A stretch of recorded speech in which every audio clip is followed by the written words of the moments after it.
guess I'm not going to tell much about Jane because everyone is going to tell you what she was and what a great reporter she was. But I would like to share a couple of things that happened with Jane that never made the newspapers. And before we start, I would like to verify what Terry said about the act that played the Agora. He didn't say that he played the Agora, but the one that she did not write about, where she wrote about the opening act, the act did play the Agora. We were very aware of what happened backstage. The act never played the Agora again. The manager was told to go back to England where he belongs. That we won the war and that they didn't. But we are going to let him remain nameless. I can tell you who the manager was, though. It was Jake Rivera. Google, anyone? He was the manager of it and what the act was. I had the pleasure of knowing Jane for many, many years. I think I met her as I was building my first Agora somewhere around 1965. We opened in February of '66. Jane wrote about the Agora consistently. I've always said, my employees always told me, we are in the newspaper every single week. We never miss a week. And that was Jane. She would actually come to a show and actually write about a show, actually before the show, and we never told her we even had the show. So she had her own ways of finding things out. My favorite story about Jane is this. Malcolm was doing Smashing Pumpkins at the Cleveland Convention Center, and I happened to be there. Now, I had a backstage pass, and she didn't. She was there. So I'm out in the crowd, and I guess this was the first time that CSU ever allowed a mosh pit, because Smashing Pumpkins would not play without a mosh pit. So I'm standing by the entrance, and the guard was not letting Jane go into the mosh pit. So I walked over to him, and I said, look, you have to allow her to go in there. He says, she's going to get hurt. Because if I'm not mistaken, Jane was probably in her late 70s at the time. And I said to him, I said, look, she has been to more concerts than you have hair on your head. She has survived things that you couldn't even imagine. I said, let her in that mosh pit. And he did.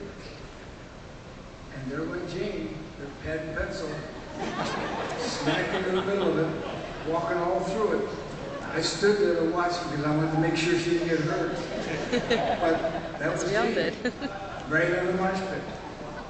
And I remember when we opened the Agora on Euclid, we had theater seats on the first floor at that time. And so we reserved a seat for her. And I'll never forget, it was A1, right on the corner, first seat.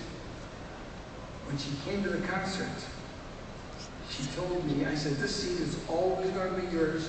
No one will ever sit. Whether you're here or not, the seat will stay empty. So when you come in, she said, I don't want to be in A1. I said, well, what seat would you like? So she went back to G1, and I'll never forget it. I said, well, why do you want to be back here? Up here you can see more. And she says, no, I want to be back here so that I can see both sides and I can talk to both sides of the people. She wanted to be in the middle. She did not want to be where everyone was behind her. She wanted people in front of her. And Jane was probably one of the most unique people I've ever met. Everyone has said it. She never, ever, as far as I'm concerned, criticized an act that I've ever seen.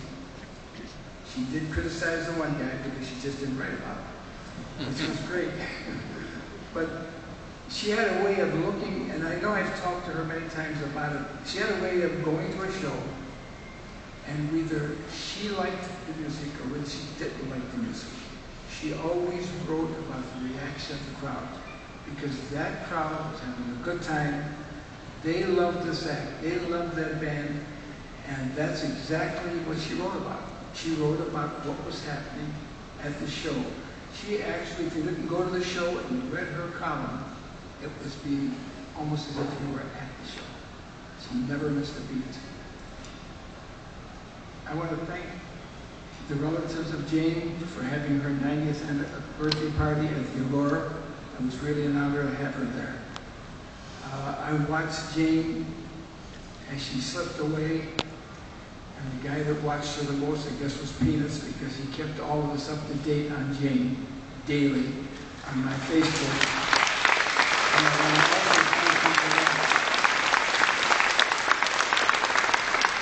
We took Jane out a few times, once over to Tower City when Artful Dodger was playing, picked her up, Peanuts brought her home. And she got up and acknowledged everyone, saying that she was there, and she did her little jig right down there in front of the stage.